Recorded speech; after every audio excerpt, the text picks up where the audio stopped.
Hello friends, so today is video number 4 of commentary on the movie Alien 1979, but it's the 2003 director's cut.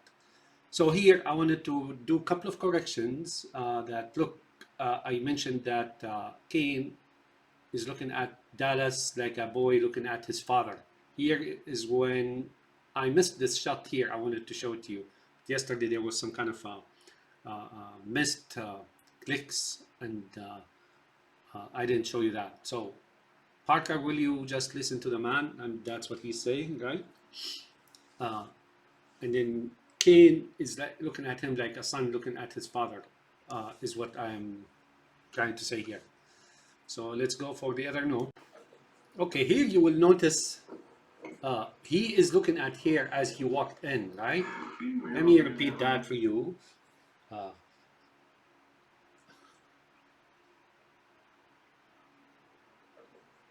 Notice he's looking at here surreptitiously from behind, right? And so are the rest of them. They're looking at here. She's now apparently in charge, or whatever is gonna ensue or come up will be relevant to her. So he's tasting here. Eating means financial de-financing and de-economicizing the world, or de-fleecing, fleece away investor, right? All right, fun over. But he's tasting now, notice. But everybody is worried, right? There's worrisome here. Give me a second. Okay, so they're worried, right? He's looking behind his back, you know, he's a little bit anxious when he looks behind. Somebody is afraid that their back is not secured. She looks at him and there's here and here, right? Notice they're all worried, right? Here there's like a moment of anxiety, prevailing anxiety.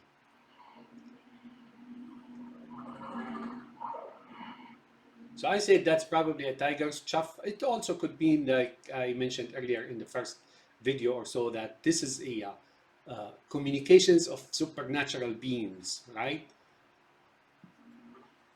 Oh God, doesn't sound like any radio signal. any radio signal I've heard. Maybe it's a voice. It's a voice, right? It's the voice. It's a voice. Well, soon now, can you hone in on that? Okay, so as you can see, this particular scene is worthwhile to mention again, right? Because it is a defining moment in the course of this script, right? All right, one more note. All right, here in the minute of the movie is 9:13. This is the first time they go onto the bridge and man their positions, right? But if you look closely, here there is a silhouette, right? A silhouette of somebody here. Excuse my monitor, but you can probably find it.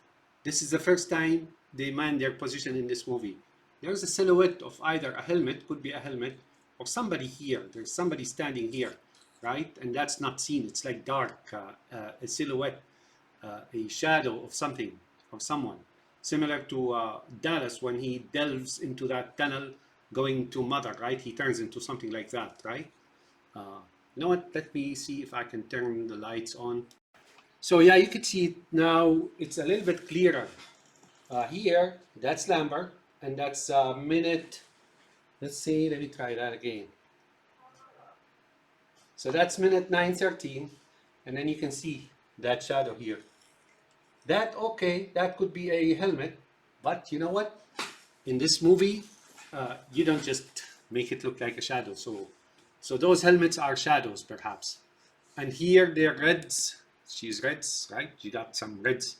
And these are the Neos. So this is the Neos thing, right? You know, the ones who go out and fight and get killed. And they are operated by the tank and dozers in the movie The Matrix, right? All right. All right, so here you see, like I told you, there's a constellation, but it does look like a dragon, right? Let's continue. I want to show you something here. Okay, so here is a very important scene here. I told you this is a dragon, right? A flying dragon. You can see the wings, right? It's got small wings and tail and so on. And I don't know, these are its legs and feet and legs and so on. That's a dragon, definitely a dragon. But here, this is a rifle scope. So this is a rifle scope or an aircraft, anti-aircraft gun or something, And there are the guns, right? The guns are trained on a dragon in space, right? In heavens. So you figured that out, right? So there you go. Guns, rifle scope, or an aircraft. That's how they used to be, like aircraft, fighter jets, and so on, scopes. And there's your dragon. That's his eye right there. See? That's his eye. Right? And that's his mouth. And the dragon. Let's continue. Right? Let's see. Maybe they're, okay, 355, 35, 41, blah, blah, FC. Let's try again. So these are measurements to the dragon, right? So the dragon in space, but then that's the planet where he is residing on, in the form of a buddy or somebody. And the guns are trained. See the guns right there. All right, let's stop here and then continue where we left off. All right, we left off video 3 just about here. As you can see, guns blazing, trained, and these were the guns that were pointing at the dragon in space with the rifle scope or the scope, aiming device. All right, here I noticed in the movie, and this is a side transverse note, the shoes they wear, all of them, when they lift their feet, like Ripley put her foot on the panel and so on, they were like cheap shoes. Cheap shoes, right? But doesn't matter if it's frugality, English are known to be frugality and practical, being practical, that's okay. If it works, it works, right?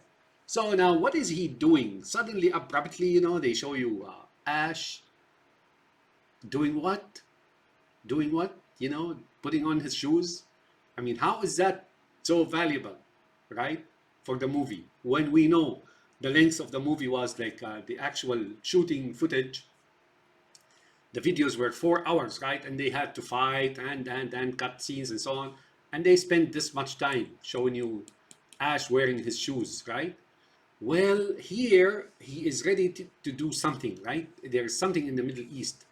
Okay, now on the side panel here, you see all these soldiers, right? Or militias stacked up, lined up for the attack, right? And here you see the 8 and 8, right? So he's an eater. I don't know what eater means, right? And then you see all these signs and signals here, and of course these are the provision supplies and probably communications and whatnot, right? But here, what goes on in the Middle East, let me first play it and tell you.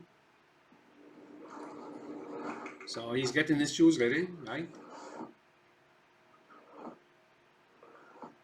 Now he's taking a surreptitious look. Usually when people are plotting to do something, they look either to the right or to the left. I don't know, I'm not a psychiatrist or psychologist. So now he is getting, he's gesturing something, right? The movie says he should, right?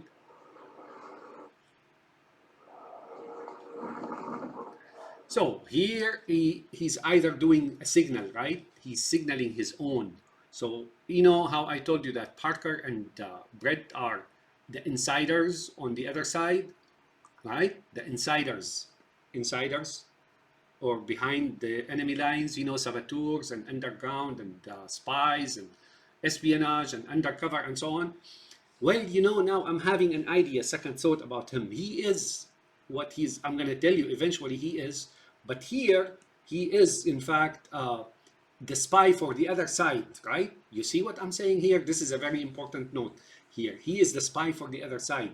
So here, what he's doing just now is, get up, put on your shoes, and then start fighting or running, maybe running, get out of the way, is what he's saying. They're making their expedition, and they're doing the first offensive or attack or wave of attack now. That's what that's what he's doing. Whom he's signaling, I don't know. Maybe they're telling someone outside of the screen here. The people who are watching this movie, they also communicate. They receive communications from this movie. So that's what he's doing. The other possibility is that he's telling them, or he is planning on saying that he wants to step on them, right? He wore his shoes and he says the expedition is already out. Step on them, right? Trample upon them. That's what we say in the Middle East, like trample upon him or something like that, or her or them, right? It's a derogatory term, but they use it. So these are the two things. The first possibility, which I mentioned about him being a behind enemy lines here on the ship in Zion, is that, right? And I've seen that before, that they make an assumption about some of those members of Zion being spy for the other side and so on. I don't know what that is, right? It does look to me like a speaker, or in fact, it's a certain book, right? I don't know. I mean, I don't want to make assumptions here. It's a camera, maybe. I don't know. So let's continue. But this is very important.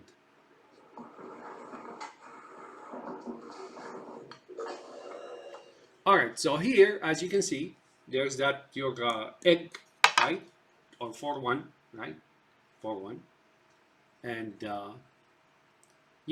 reds and so on, and they're ready to go down into either the financial market or things of the sort. So when in 1979 they made this movie, Ash may have just shocked certain investors, right? Or get put on your shoes and run because things are going down, right? The financial situation is going to explode. Or it could be military, right? So the dragon here may also mean the grand dragon of Masonics and Templars and whatnot.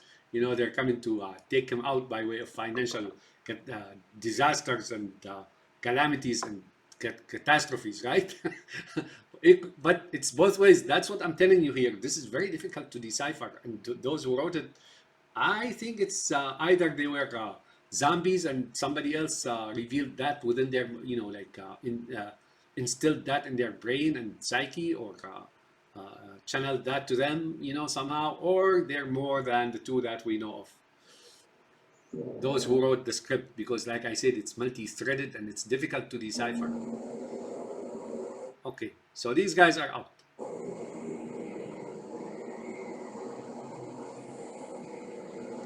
Bring out the weapons, or break out the weapons. That's what Dallas told them.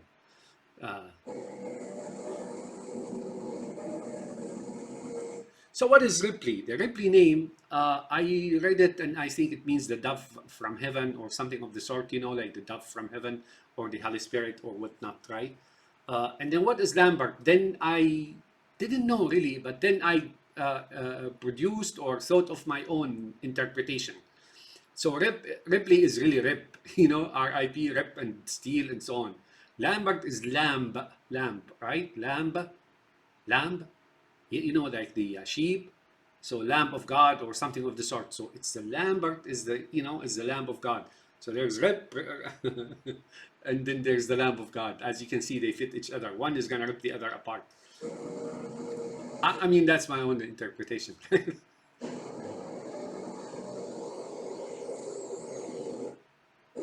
So here, as you can see, they are protected from attacks, from gases, from financial woes, and they're very protected, right?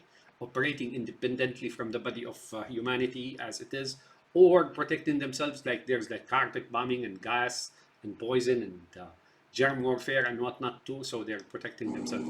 This is also doable when, as you saw, when people go into a radioactive area, similar to what happened in Chernobyl and here and there, they dress protected, they wear protective armor like this here, right? So, everything is possible, but this is definitely not in space per se, physically speaking. Virtually speaking, Or metaphorically, yes, it is. Why? Because there's that grand dragon either here on Earth or God himself. So these guys are fighting multifaceted war here, financial, military, divine, whatever, and they all jammed it up in one salad, bowl of salad and soup, and just put it out as a movie. Good work, I must admit, but I disagree with most of it, and I would caution them against being have wishful thinking and trying to convince themselves or think like that, because that's going to only lead them to over a ledge that has a bottomless pit below it.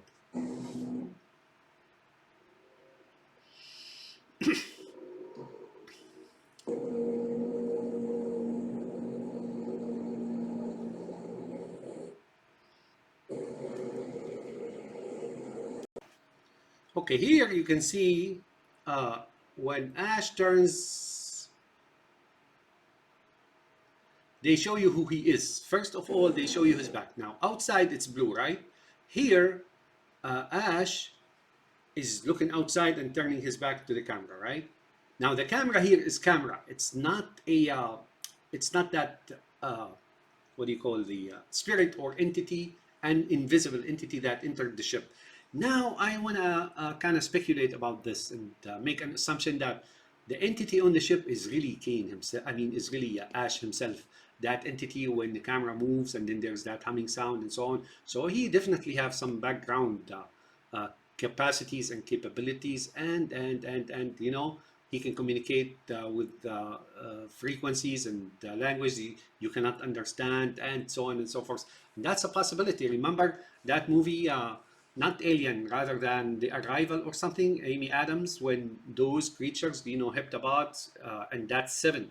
Remember the Seven, right? Here, and then there's that heptapod, and they go like that, and they don't teach them a language or something of the sort, right? This one is the same. Look at him as he turns. So what is he, right? Walking distance. So the walking distance is really the name of the chapter here, or the scene. Look, he is red. That's what he is. He's on the side of the reds, right? Now you will see here there are 3 outlets, or let's say screens, and above them there are other 3s, right? So 3 here is very significant. We'll see that a little bit later. Some people commented on those 3 things on the derelict ship, right? But I disagree with them. See, he's red. So he is, when he turned and they showed you that red side of his, he is hiding. He's a red, but he's hiding in the blue. That's what they, with that rotation, how he rotated, right? He's hiding with the blue, but he's actually deep on the inside. He's a red. Red devil.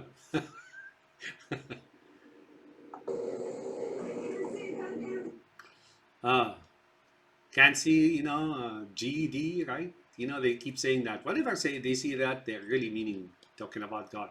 And then here you go, 2, 4, 6, and then 2, 1, 2. So sometimes they show you 1, right? 1, 6, and that's, you know, your 1, 6, right? That would be, you know, the Sabbateans or Donme, you know, Jacob Frank and whatnot, and Jeffrey Epstein and that ex-president.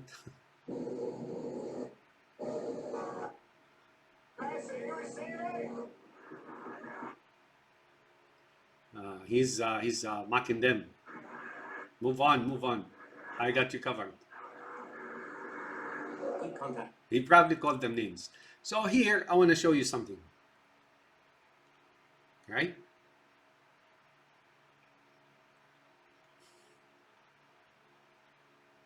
This is my other evidence that this is Arabia, right? They just landed on. I told you earlier. But here I see something else. Notice, it may show up again. I see the map of Arabia here, right? And that's the Red Sea. So that's the Red Sea here. And that's the map of Arabia, right? And there's your north. And precisely how you look at it on the actual map, Arabia is not north and south. It's like tilted. Its north is really like this, right? That's its north, right? But that here, I see the map of Arabia. And here is the Red Sea, you see?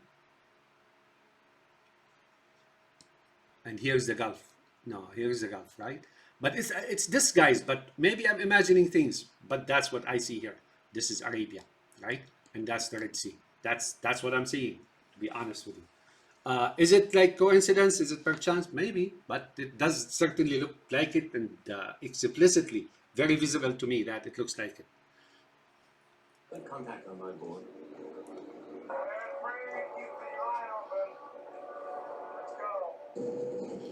Okay.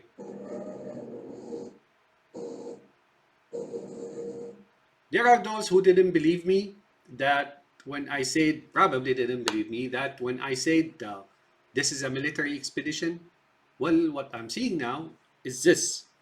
You see those shoulder guards or shoulder shields on the shoulder? See how they're free in their shoulders?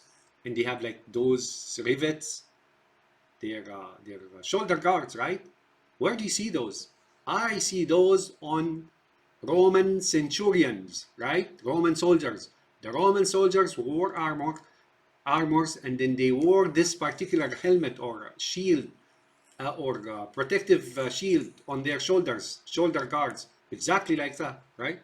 So these are Roman soldiers moving on, right?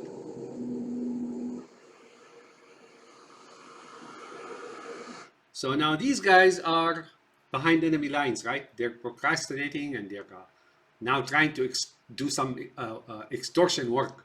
Now notice.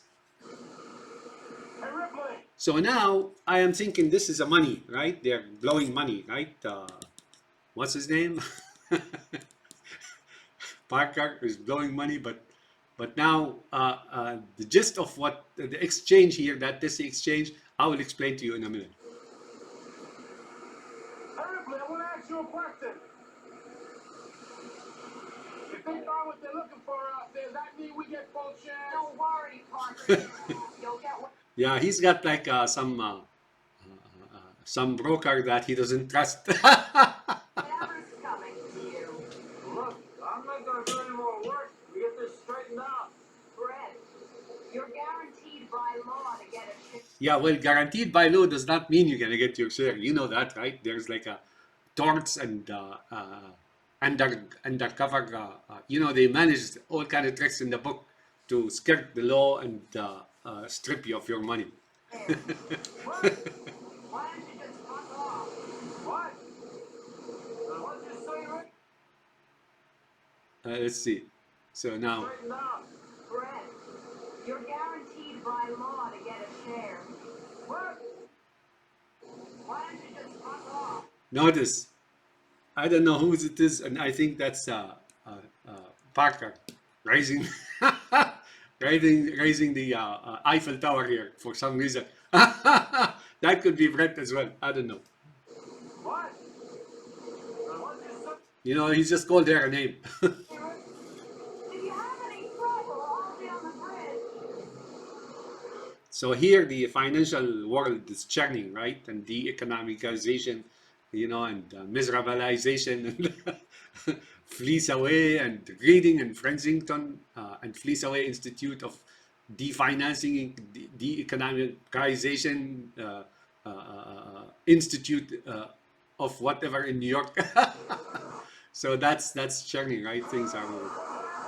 Lovely, come back here. So here, what we hear is there is a state of distrust, right? You know, they have no choice but to be together because they have a deal going on, right? And they're providing behind the line things, right? They don't have helmets and so on. But now, notice.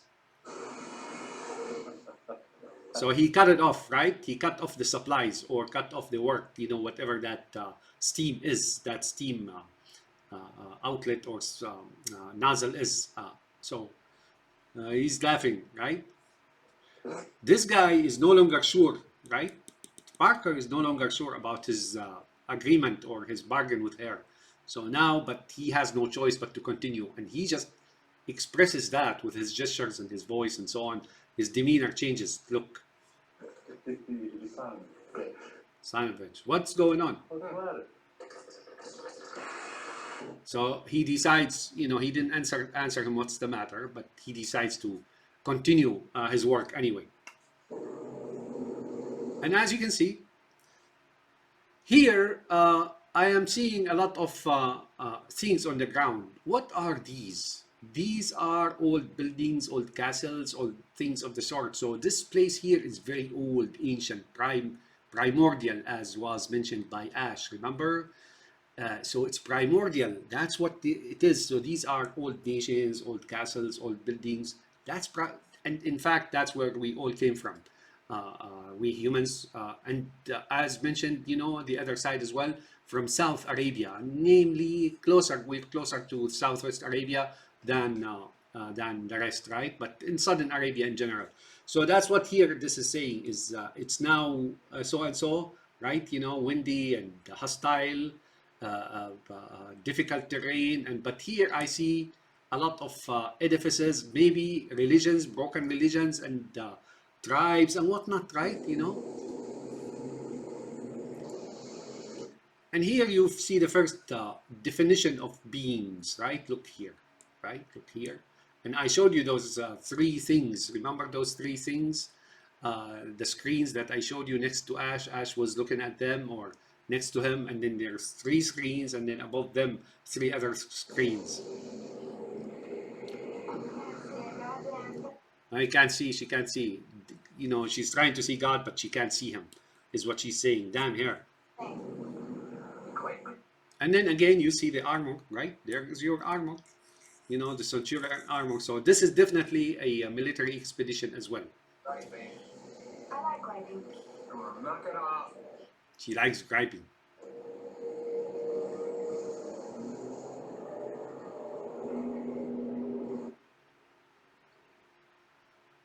Now here, I don't know where this is, but I don't see Ash anymore. So Ash is somewhere.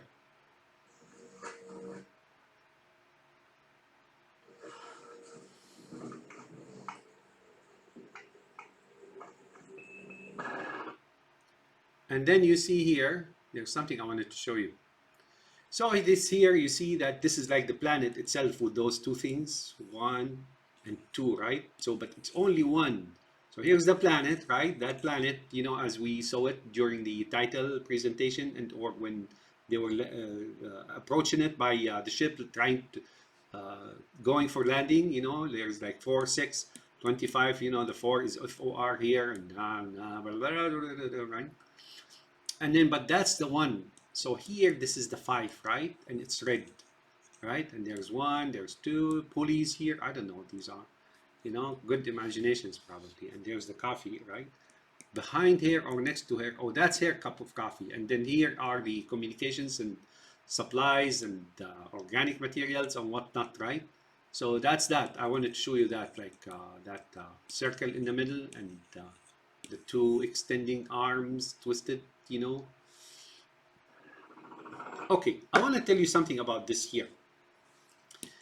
Here, these are binary codes, right? And binary codes, you can actually translate it into characters. How do you do that? Well, I'll give you an example. So here, you read binary just like Arabic, even in Western computing, right?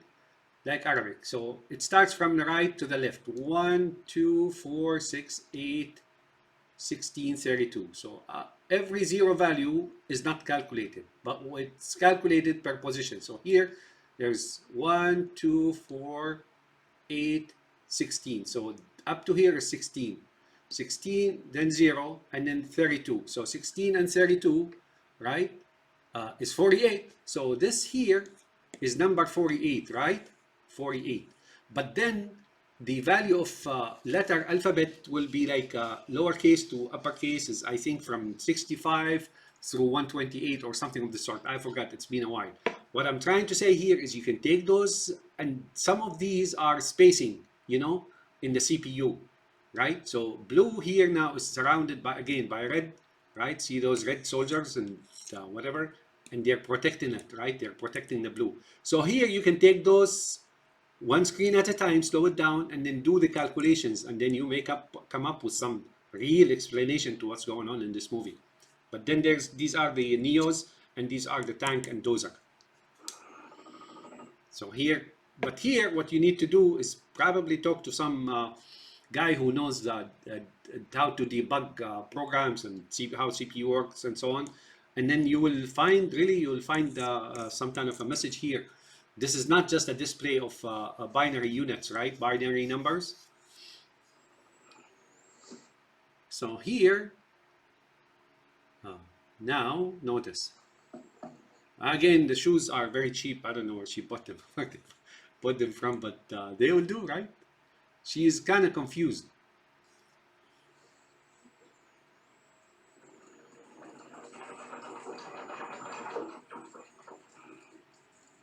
All right, so now that's Jonesy again. Jonesy comes into the scene when he is needed. Here, what they're trying to say is Jonesy has honed and fine-tuned senses, meaning he senses beyond what we human beings sense. And there's a lot of truth to that. Oh, there's a lot of truth to that. Those who know cat as much as I do, oh, you will be flabbergasted. You will be mesmerized by their senses and abilities and consciousness. They are more conscious in certain aspects. They are far more conscious than even humans. So he looks, right? He sees something has happened. And what happened? Oh, there you go. So here, this is an occultic figure. It's a demonic head, right? It's a head of the demon. Or perhaps the dragon, or God, or something of the sort. And there's the sun, blues rising, and then there's blue. So blue is the world of angels and so on, right? And demons, right? In heavens, let's say in heavens, right? And then that's the head. So here is a deity, right? So that's the deity. That's what they're after, really, because owning the deity or having the deity be possessed by or possess somebody, that brings a lot of power and so on and so forth, right? That's the occultic black magic thing. You know, it's a bad thing. Don't go there, right? But that's him. So that's what they're trying to say here. If you scroll back a little bit, right? Let's go again. Notice the cat, and then what happens when the cat looks up, right? The cat looks up, right? He raises his head. Did you see? Raises his head. That's what he just did. These are his paws, right? And arms or legs, and that's his head, right?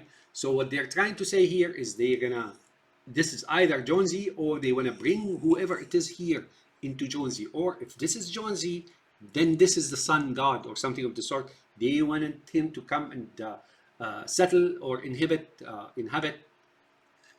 or settle in Jonesy himself. That's what Ripley is trying to do here. But this guy chooses who? He chooses Kane, right? And now you can hear the clicking and whatnot, right?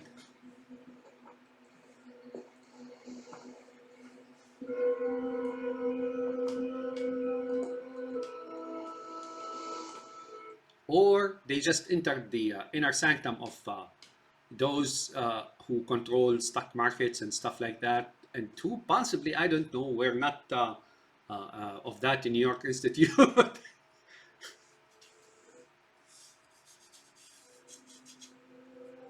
So what they're trying to say here, what I'm trying to say here, and what they're thinking is there's far more complexity and meaning to the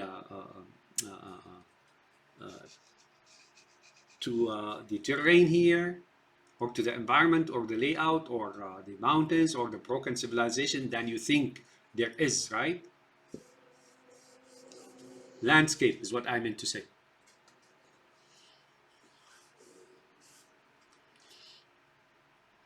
Again, I think that's part of the ship or something, or an independent there. So they're different deities here, right? So now the head, where that head is no longer here, right? So it's gone, right? So as you can see, that's the sun, and that what was behind the head here, the head of that deity. Let's go back.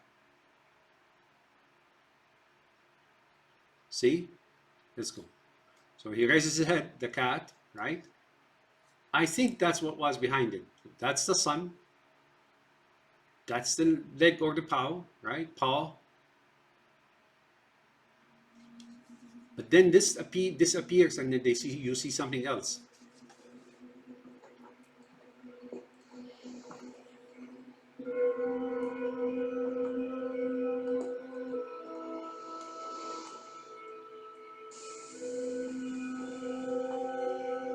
Here, they're way deep now inside the enemy territory or whatever target there is. But they're not alone and they were figured out. Ash now, like I said, he issued some, sent some information and instructions, right? And again, I'm speculating that he is the entity that entered the ship, or he knows what it is, or he's cohorting with it, or I don't know. Again, that needs an insider's information to know what they mean by it. Whether he is the one, whether he entered before the ship took off, or. So there's like representation of personalities, of other entities. Maybe, I don't know. See? So that's the sun. But where is that god or that head of dragon or demon or whatever it is? I don't see it anymore. And that's, I think, what was behind it. So it just disappeared here, is what they're saying. Or is that the head? I can't tell. I mean,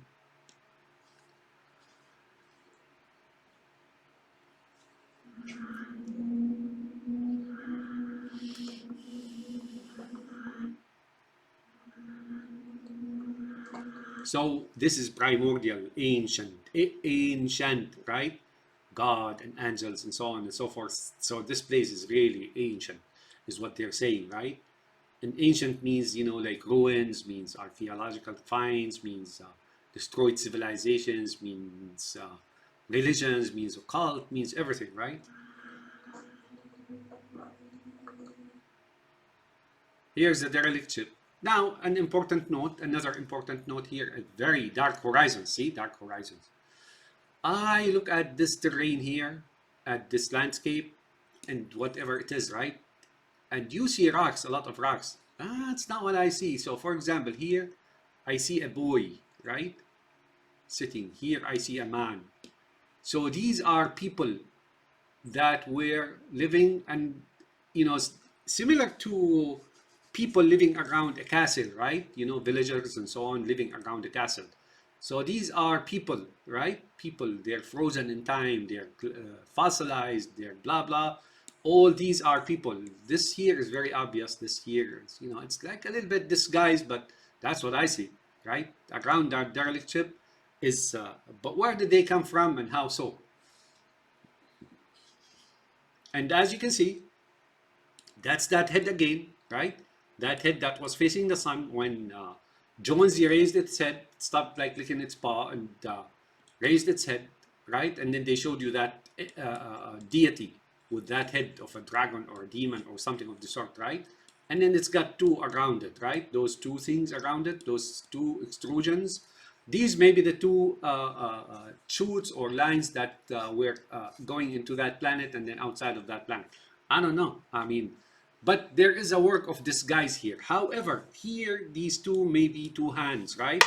Right? Raised above the head, right? So, like how we do prayer in Islam, we raise our hands toward our ears when we begin the prayer, which signals entering the prayer and that we should observe certain body movements and so on and consciousness and so on. See? These are the centurions. There you go. Ash, can you see this? I don't know what did let's see what Cain said.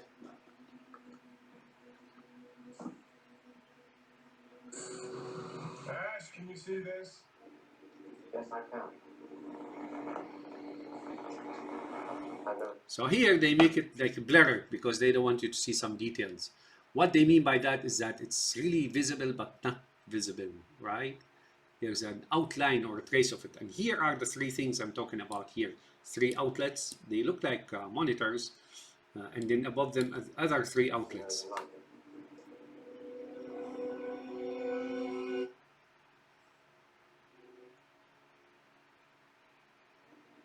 Yes, I can.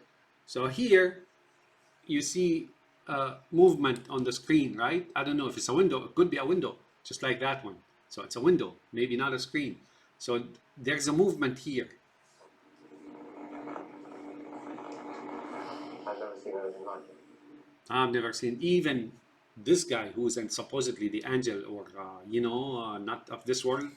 He never seen anything like it. So here the find now turned out to be far bigger scarier than they thought they would find.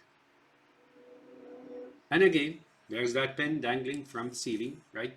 Which means authority, right? So there's authority here, right? Who? I don't know yet. Okay, now you see those planet and planet. So they're not on the main planet. Here it's a moon or a satellite of the planet, supposedly, right? But again, I'm going to tell you not to see a planet, but see a crescent moon, right?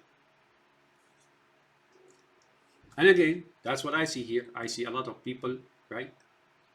And buildings, edifices, people here, fire here, destroyed here. I don't know. I mean, this is like the whole civilization just got destroyed, right?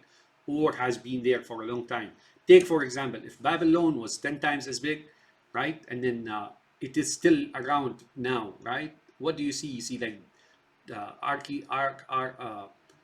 remains, you'd see archaeological nightmare, right? Buildings neglected and run down, and they look magnificent, right? But you know what? And here I see as if there's like a big man with his hand on his head and his arm, raising his arm and putting it on his head. Maybe a monkey. Could I be imagining things? Yes, but I doubt it.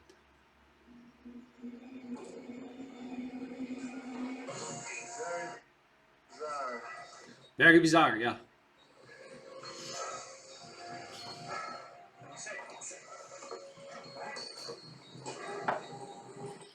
Now they come close, so as if the ship is alive, right? It's not.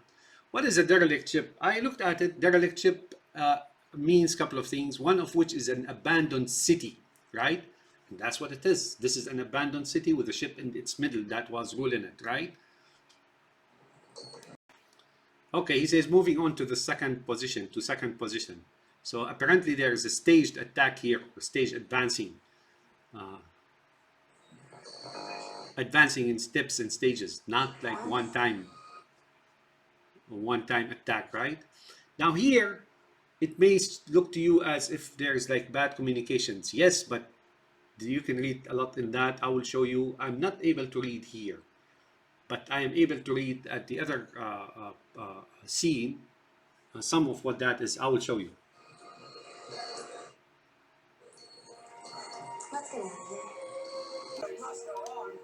Oh, see, she said she wanted to get out of here. Lambert now is concerned. Lamb, the sheep, right?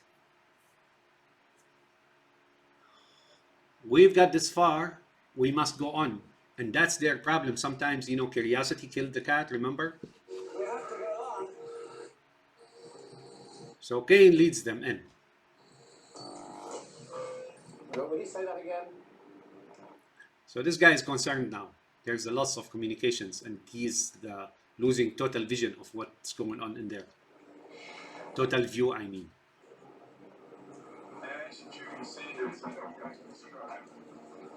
I learned that because. All right. So here, like I said, I am seeing a head of a deity or a dragon or a god or something, and then there are two hands here, or I don't know what these are. I can't make up or sort out the whole thing. But here, this is a hammer, so this looks like a hammer, so it still is a hammer. What these two are, I don't know, right? But the body is that a crescent moon, right? Crescent moon, or a snake, it's a crescent moon, perhaps, I don't know, or it's a snake. And then here you can see a lot of people and animals and so on, and just below it, right? Worshipping it, maybe, I don't know. It could mean certain place on earth. Now, I don't want to say the name, but you know what? And these are the three dots of the visitors, right? So, I don't know. There's like certain verses in the Quran speaks of, how people flock to a certain deity or certain statue or idol or something of the sort, right? So here, maybe that's what it is. This is the idol and so on, and derelict ship, meaningly an abandoned city, right? This is an abandoned city, but maybe not abandoned totally. Maybe what's here is really devils or something of the sort. That's what they're saying. I disagree with much of that. Actually, it's like a psychological spin zone, and they're trying to influence your unconscious and so on and so forth. Much of that is not true, man. I mean, they just make it up and they let loose their imaginations and go into some unreality, and all that has some negative effect on the psyche. So these guys are moving. Okay. So that's the console, right? That's the console. That's where the three uh, outlets are, and then there are three other outlets above them. Maybe they're windows.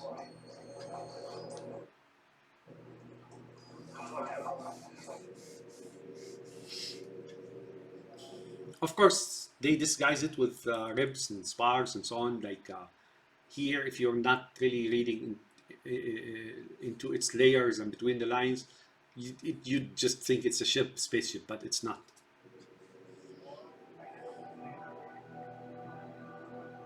What did he say?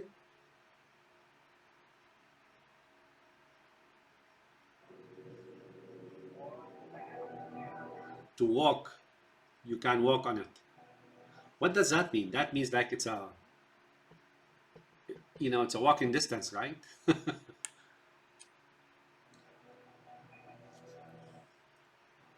So here, I want to show you something before we get there, because part of it disappears.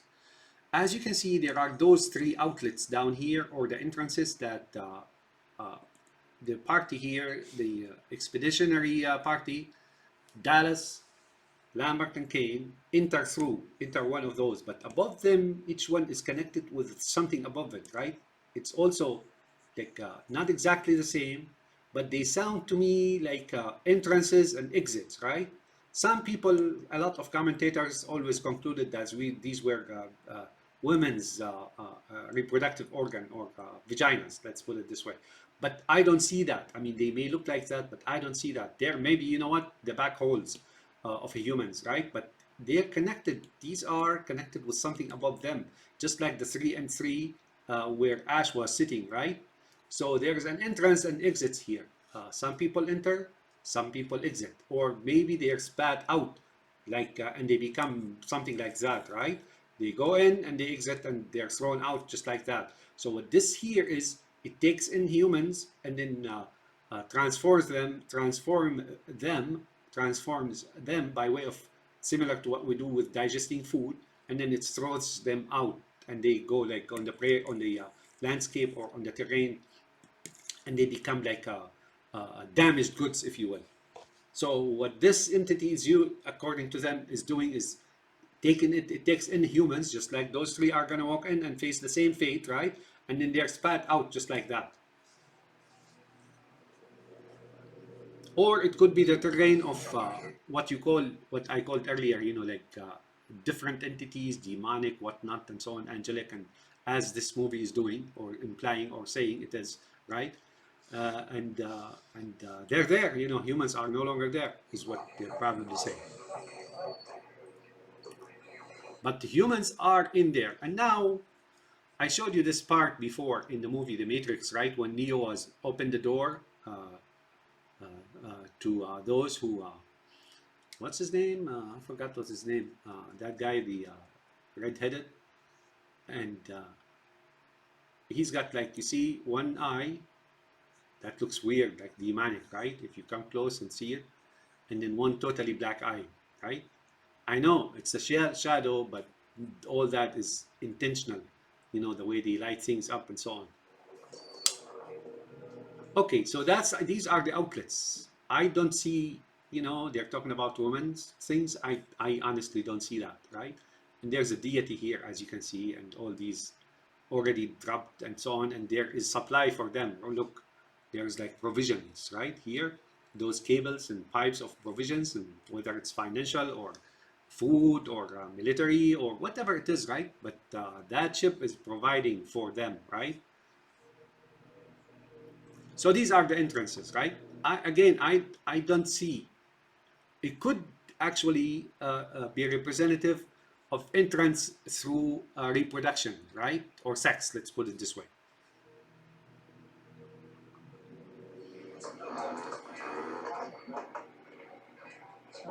So whenever that happens, that means there's something is happening to their brains, right? So their psyche and their brains are being influenced now. Whenever you see something like this, actually, I just got this, I think. So here, and the 3 times before it,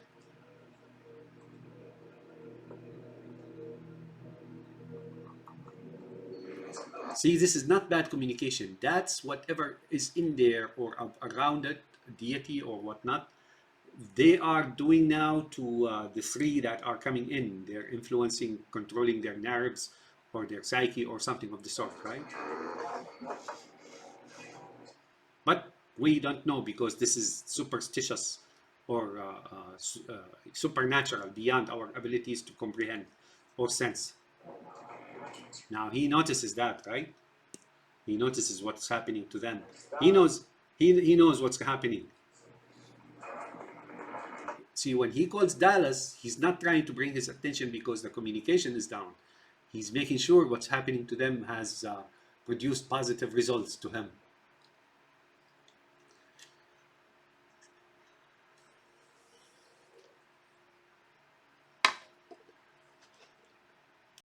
So honestly, these, I didn't know what to make of these, right?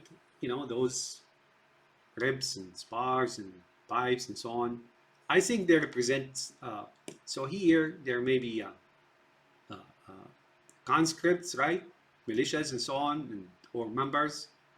And here seems like a phallus, right? The head of a phallus. Circumcised, of course. And here, you know, there's like, it just doesn't make sense to me, but these are ancient warriors and they're lining up the ship and the derelict city or abandoned city, derelict, abandoned city, and so on and so forth. It just, I mean, the designer apparently is somewhat gifted, right? You know, imagining things of the sort. I don't like imagining those things, but hey, what? This is a movie I'm commenting on. That guy, Geiger or Giger, is deep in the occult, and he produced a book with those drawings called the Necronomicon 2. The Necronomicon, original Necronomicon, and it's not, there's no such a copy of it. Said that this is the mad Arab who produced it, and you can read about it, but take my advice, stay away from it. Or don't take it too serious or delve into its world and confines like Geiger did. Yeah, you may produce stuff like that, but that guy was not happy at all, and it was disastrous, right? But it talks about entities and demons and so on in Yemen, right? And that's why also, because the book that Geiger, designer of the alien and things of the sort, produced, called Necronomicon 2, and he was influenced heavily apparently by the Necronomicon, which is a Yemenite Arab called Abdul Hazarid, right? And there are plenty about them here, right? I mean, on the net you can find plenty about them on the net, right? But the book, there's no such original copy of the book, so it's probably a modern forgery. Someone who's interested in black magic and yet whatnot and so on. But if this is the case, this is the dwellings of when they enter here, they hear those humming noises and background communications, which is voices and sounds, which is the communications of the supernatural, right? Happening in the background. Can you imagine yourself walking in a place like this and there's like 100 creatures around you that you don't see or sense?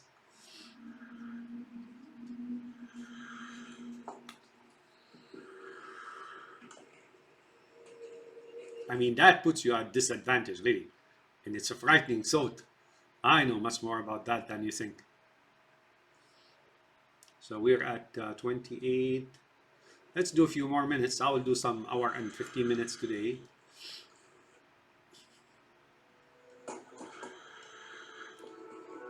So when you hear that sound, I mean, that music, it's like some kind of epic godly music or something of the sort. I don't know what they mean by that. Or it means a fateful music. Here they're taking a step into a fateful thing. It's a sad music, right? Come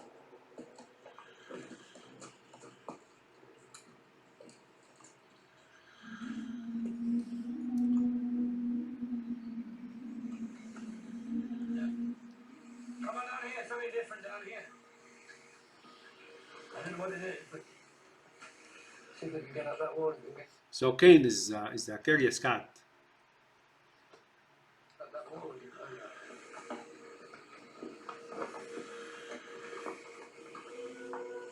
Again, that's the music, the sad music. So those blowing steams, you know, those spouts or nozzles or holes or whatever they are. Mechanically, I'm not sure what they call, right? Blowing steam here means they are like probably furnishing their way along the masses or whatever by way of dispensing money and shares. They give you options and shares and they swallow them later, probably multiplied many times. You suckers.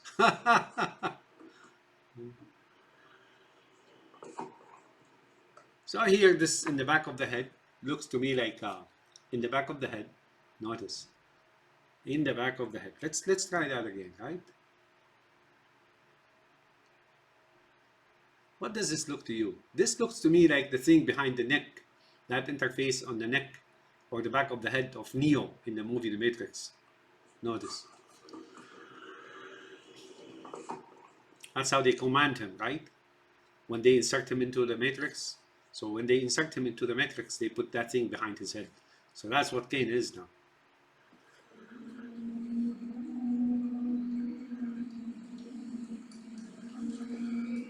Oh man, he looks like a certain bird I know. He just died, didn't he? I don't know, those ornaments on the side of the helmet here, I'm just not sure what they are.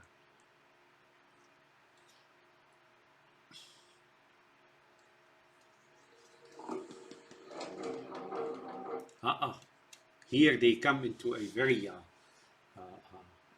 sensitive place and there's like knocks, right? You know, alarm goes off. Gears and whatnot, right? Did you know that Arabs were the first to invent gears?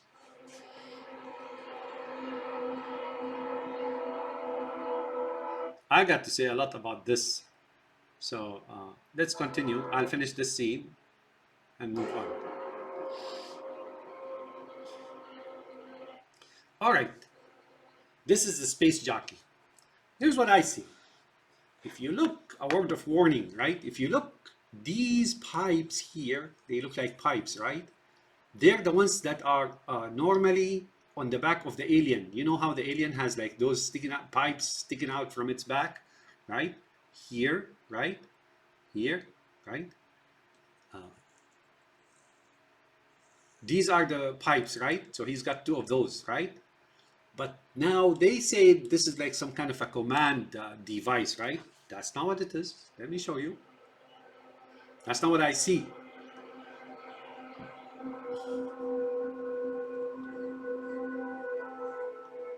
Here, what I see is a gun, anti-aircraft gun, right? Or laser beam or something of the sort.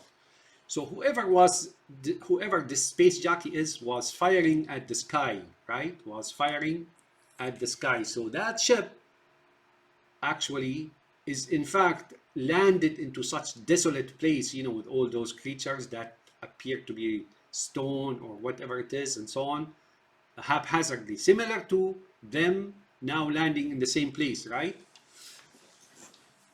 So this is a gun. Whoever was here was actually firing at that dragon in space I showed you earlier. But now I see a little bit more than that here. Here, if you look, there's 1, 2, I think, and 3 maybe, and then there's 3. So there's like this is an 8 here. So 8 and 6, I don't know the difference between these. Oh, excuse me. And again, excuse my modest studio. I have like a very poor equipment here.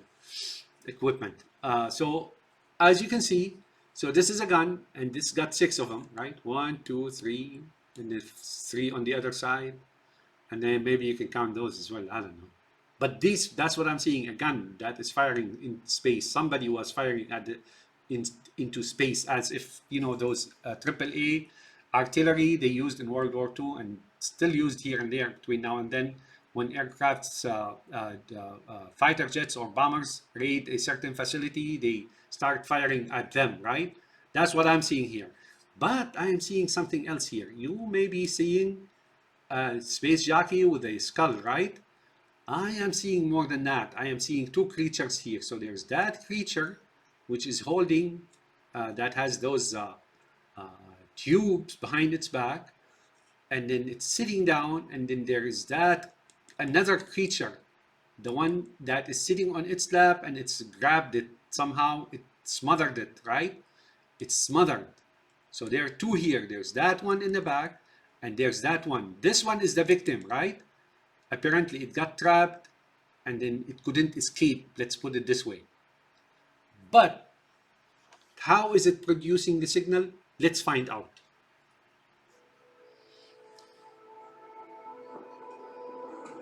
Okay, so you see this dot here, that's my camera.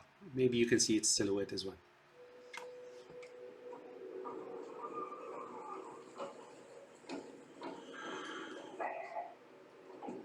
Life form. Alien life form. Well, I don't know about alien life form. That life form is alien, but the other life form that's sitting on its lap, it's like, you know how you grab your somebody from behind like this, you know, hug them, give them a bear hug, and under their arms, right? You extend your hands and hug them like that from behind. That's what's happening here. Somebody got trapped. Somebody caught this particular person or creature or whoever it is. You call the space jockey, and that's behind here. That's who.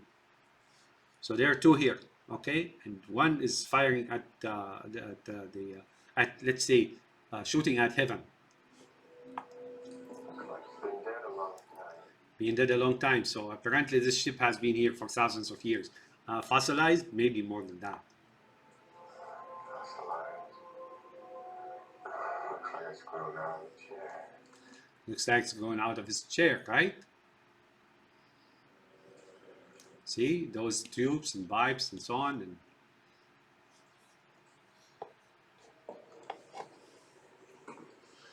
all right, so here I want to show you who you probably, okay, I'm going to explain two things here and then we'll stop this video. Where the signal is coming from and who's giving the signal and who the space jockey is. I'm going to show you now. Bones are now like he exploded from inside.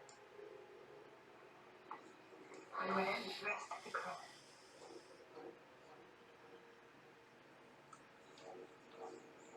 Let's get the hell out of here.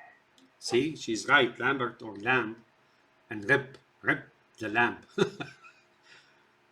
Lambert is right, she has those feelings. She said, let's get out of here earlier, and now she's saying that again.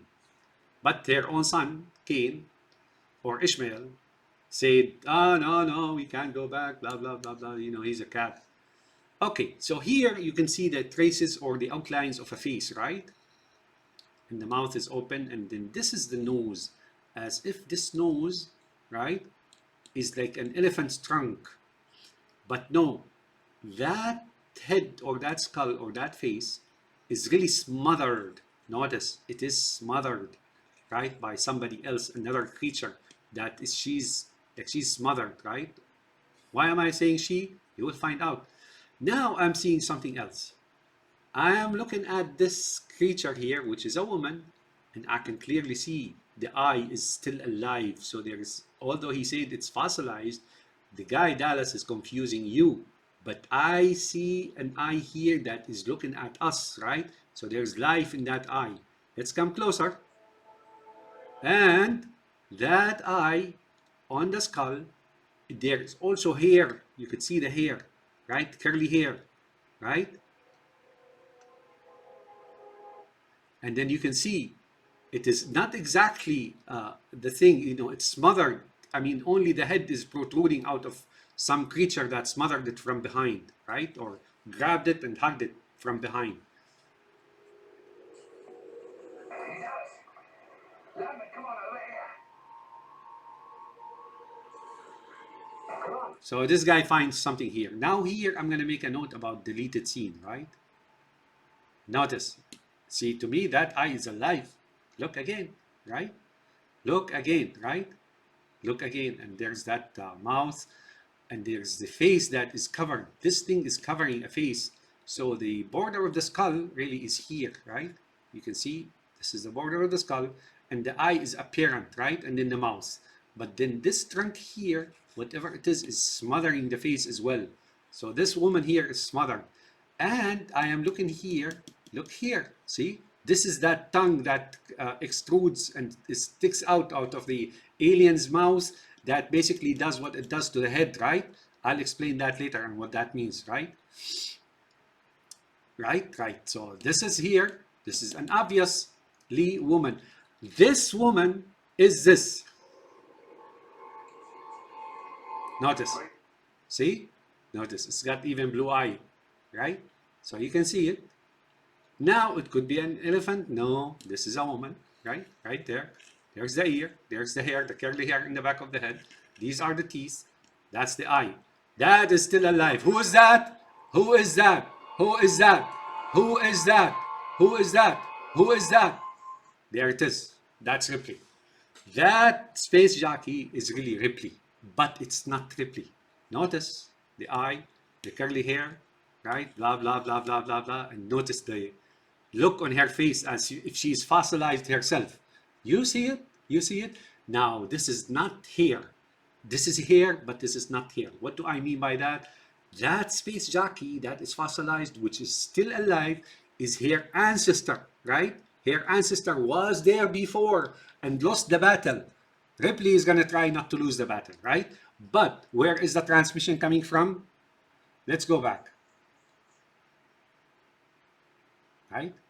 The transmission is coming from this living person. There is a remnant of that spaceship expedition that there still remains in there, and that is still transmitting, right? What do you got? Let's see what you make of this. Notice what he does.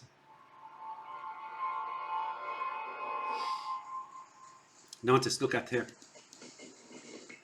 Ash, that transmission.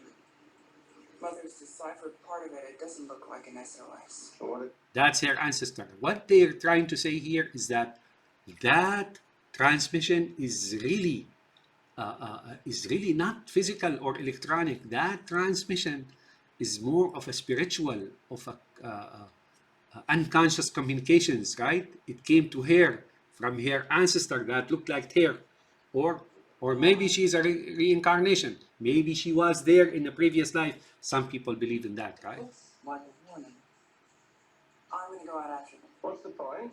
So this guy knows what's going on now. I mean, he has a full view of what's going on. He's now gonna try to prevent her by whatever means necessary from trying to derail the mission or what he is expecting to see. I mean, but the time it takes to get there, they'll know if it's a warning or not, yes? All right, let's go back.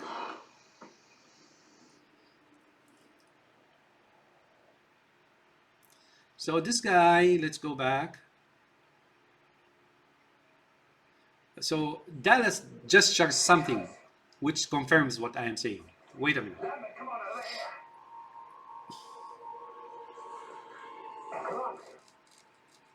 See? He does that gesture around the on the mouse. See? He I don't know, I think that's way outside of the script, even though it's part of it. But here he's made some kind of I don't know what that means really. I think it's a Jewish Masonic thing or demonic thing.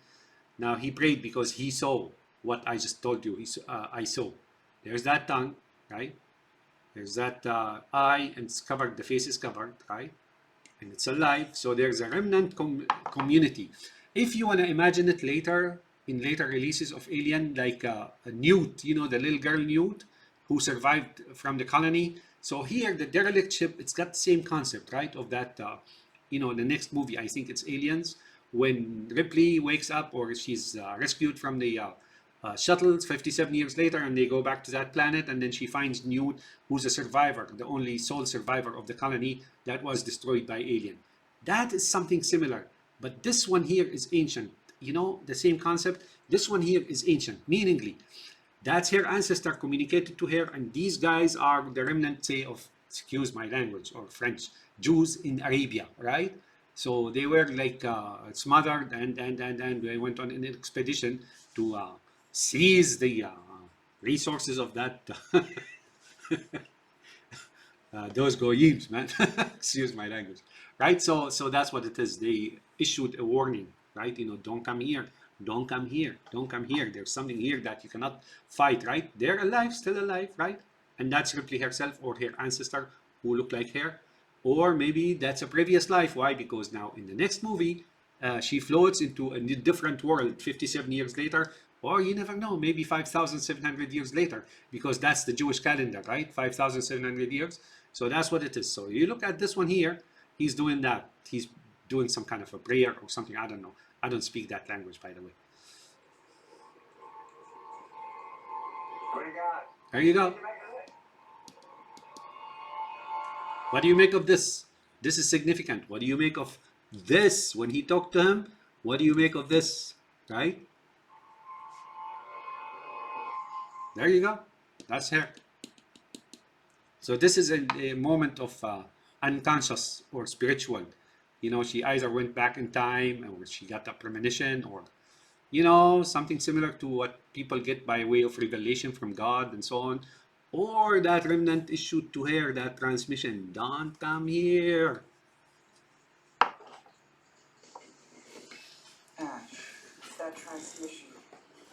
Mother's deciphered part of it. It doesn't look like an SOS. Well, what is it? Well, it looks like a warning. I'm gonna go out after them. What's the point? So notice Ripley is down to the book, right? Down to the book. Very resilient. She doesn't care about bureaucracy or satisfying a boss or anybody else. She does the job per book, and she's resolved and she's sacrificial. She has that personality that goes and sacrifices for the others and so on. That's why she survives at the end, while others are not exactly doing the job as they should in their humanity. And that's what they're insinuating here, that Ripley is a role model for the woman to support Zion, and then the men survive and eat shit, right? And excuse my language, eat stuff, right? While their woman is sacrificing, right? I mean, but the time it takes to... What that means to me, Ripley is telling me here, the personality of Ripley, is that this edifice, call it Zion, right, survived all along on the back of women and their sacrifices, right? Ripley did just now tell me that, and so is that space jockey woman. Who is Ripley or her ancestor or at the previous life? They'll know if it's a warning or not, yes?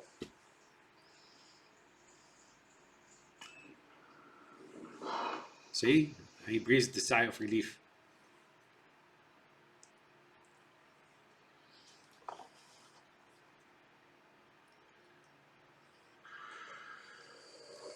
Okay, so they found that hole. Now there is a deleted scene here when Kane insists on going down the hole, and then his father, Dallas, says, or suit yourself, or if you want to, or something of the sort. But he warns him to come back, or whatever it is, right? So Kane is really the... that's why I think Dallas and Ash smiled at him when he said it's a walking distance, is they looked at him, this guy doesn't realize what he's quickly walking into, right?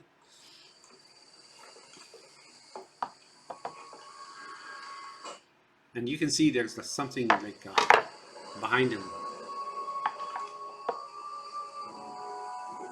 I thought I saw something here. Give me a second.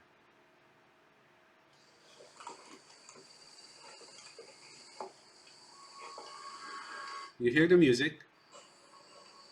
I don't know. I thought I saw the face of an alien here. I don't know. I could be wrong. There you go. I think that's like that resembles an alien, right? Let's wait until this thing disappears. See, I think that's the face of an alien, right? I don't know. Maybe. I don't know.